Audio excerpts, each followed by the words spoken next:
Hello guys, welcome to my another tutorial, and I'm gonna sharing you how to dual screen on your PC using the monitor and Android phone, and how to use it.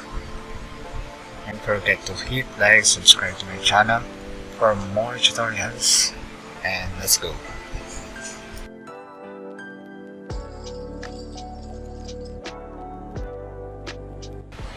Please download GlideX on your Play Store or iOS and scan the QR code, and also we need to download the GlideX on your PC, Microsoft Store, okay, and search it GlideX again and click install, okay, and after install and open your GlideX, okay,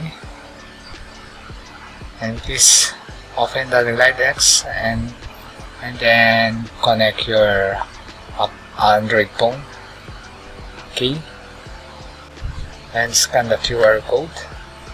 After the scan the QR code and open your developer options and open the USB debugging, okay, and that's it guys.